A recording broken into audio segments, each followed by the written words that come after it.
Merci d'être avec nous. Bienvenue dans votre magazine, votre tout premier magazine interactif qui vous donne l'opportunité de pouvoir commenter l'actualité politique, sociale, économique et voire même les faits de société en République démocratique du Congo. Notre toute première thématique, il s'agit du cardinal Fridolin Ambongo, archevêque de Kinshasa, qui est visé par une information judiciaire. Alors, est-ce qu'un cardinal peut-il être convoqué devant la justice, même si ce dernier bénéficie des immunités de l'État du Vatican? Alors, voici notre tout premier sujet.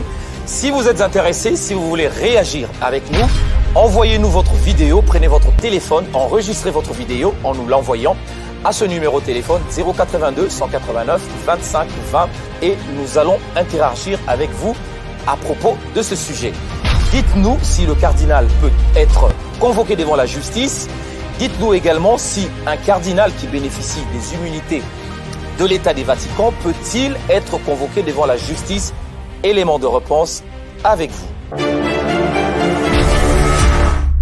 Par rapport à la question du cardinal Ambongo, j'étais en train de dire que les canonistes auraient dit qu'il s'agit d'une entorse à la liberté de l'Église, mais je crois que ce n'est pas le cas parce que ça ne sera pas une première. Il y a déjà un fait qui s'est déroulé dans le même sens.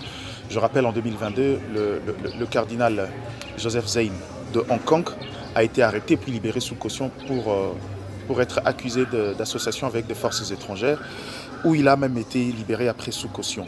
Donc en gros, aujourd'hui, avec l'évolution de texte, le droit ecclésiastique n'a pas forcément le devant sur le droit juridictionnel. Donc s'il est vrai qu'aujourd'hui il y a des cas infractionnels, je crois que le cardinal est en droit de pouvoir aller répondre de ses actes.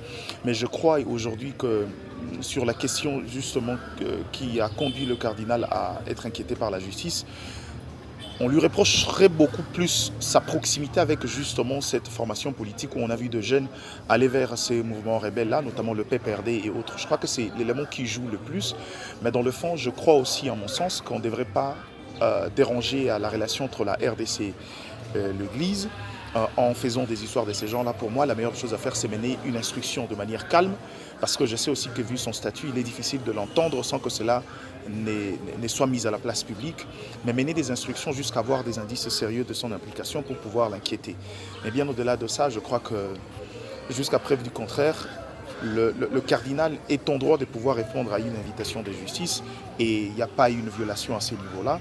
Seulement, je ne conseille pas à l'État congolais de se mettre à dos l'Église catholique et ou pouvoir aller dans les initiatives tendant à humilier l'archevêque ou encore le cardinal qui est chef d'une église.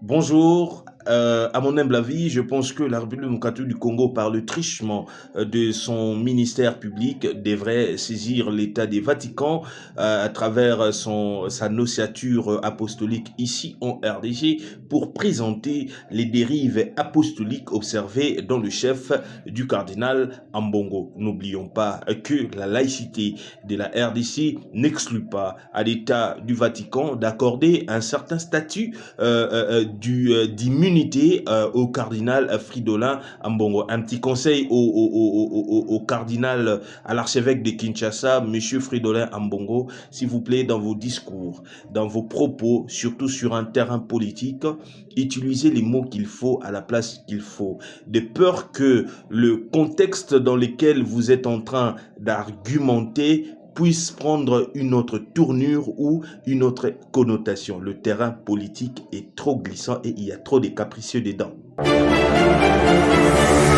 Je vais commencer par préciser qu'une convocation n'équivaut pas à une condamnation et que les immunités n'équivaut aucunement à une quelconque forme d'exonération face à la justice. J'ai énormément de respect pour le cardinal, mais il est ici question de la sûreté nationale. Donc voilà, entendons-nous bien. La RDC, parce qu'il faut remettre les choses dans leur contexte, nous sommes une nation agressée depuis plus de 30 ans par le Rwanda, qui est connu, avec ses méthodes, avec ses barbares, avec le pillage de nos ressources et surtout le nombre de morts que nous connaissons. Plus de 10 millions de morts, de gens de toutes les confessions religieuses, les Congolais de tous les coins de la République. Chacun de nous a perdu un proche d'une manière ou d'une autre, fauché par cette guerre injuste menée par le Rwanda. Nous avons observé, chacun d'entre nous, entendu de la part du cardinal, des propos qui ne soutiennent pas les efforts auxquels consent notre peuple et notre gouvernement pour endiguer cette guerre, mettre fin à cette guerre. Récemment, on a entendu, tous on était berlués d'apprendre de la bouche du cardinal que la République armée, les FDLR, c'est de propos extrêmement graves qui soutiennent la thèse du Rwanda. Je vais rappeler en fait, l'ambassadeur du Rwanda en RDC autrefois déclarait que le FDLR ne représentait plus une menace pour le Rwanda. Mais notre cardinal, l'archevêque de Kinshasa, expliquait que la RDC armait les FDLR. Et il est important pour nos autorités d'offrir une information là-dessus, d'enquêter, de savoir de quoi est-ce qu'il est question. Peut-être qu'il y a des informations que nos autorités ignorent par ailleurs. Peut-être, je dis peut-être, qu'il y a des gens au sein de nos forces qui coopéraient. Peut-être. Il devait être entendu. Il avait été invité, il a décliné l'invitation. Ça, nous l'avons appris dans la lettre du procureur général près de la Cour de cassation. Après qu'il ait décliné cette invitation, le procureur général près de la Cour de cassation demandait à son collègue d'ouvrir une information, ce qui est tout simplement normal. Parce qu'il s'agit de questions extrêmement graves qui touchent la sûreté nationale. Donc voilà, c'est simplement une convocation, ce n'est pas une condamnation, et les immunités, franchement, ça n'exonère en rien. Voilà, c'est plutôt un cadre légal qui définit la manière dont est-ce qu'on doit coopérer avec une personne qui les détiendrait par ailleurs. Donc c'est ça ma contribution.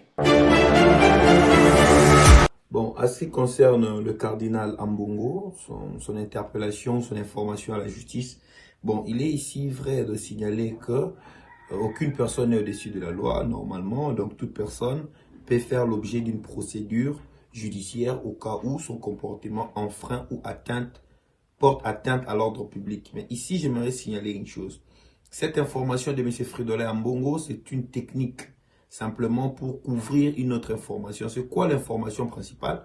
L'information principale, c'est les détournements de plus de 77 millions de dollars par l'argentier national, les vice-premiers ministres chargés des Finances, M. Nicolas Kazadi, parce que la clameur publique réclame son interpellation. Alors, il faut créer un nouveau sujet d'actualité. Ce sujet d'actualité va faire enterrer les sujets précédents et maintenant, ils vont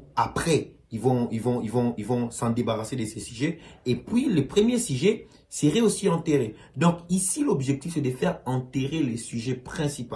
Celui du détournement des deniers publics. Parce qu'ils savent que l'interpellation de M. Fridolin Ambongo serait sans issue, serait sans suite, serait que des folklores. Alors, pour brouiller les pistes, pour aveugler le peuple congolais, qu'est-ce qu'il faut? Parce que le peuple est tellement éveillé à ce qui concerne les détournements des messieurs.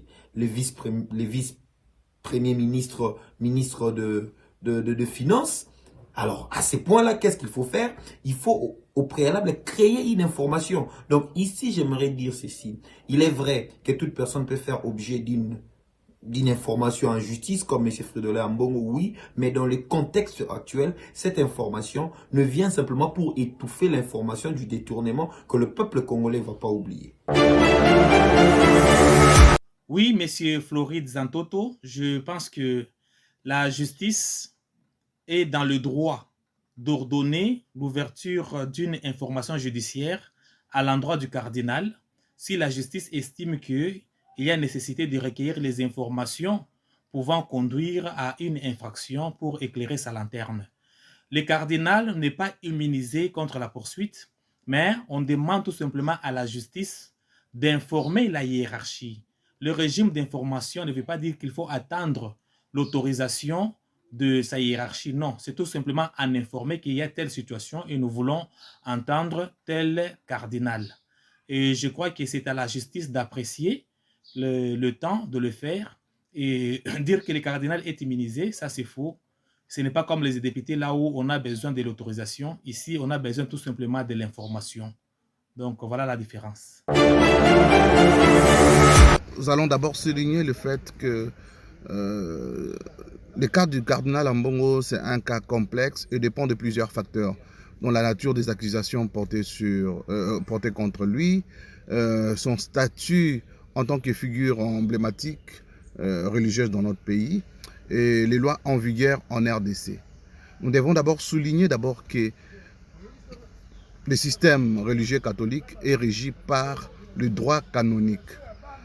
Cependant, le cardinal Ambongo, en tant que Congolais, comme tout autre citoyen, il est justiciable.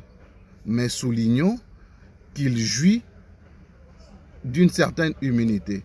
Et cette immunité lui donne un droit à une immunité de juridiction. Ce qui suppose, ou bien ce qui veut dire qu'il ne peut pas être jugé par n'importe quel autre tribunal civil.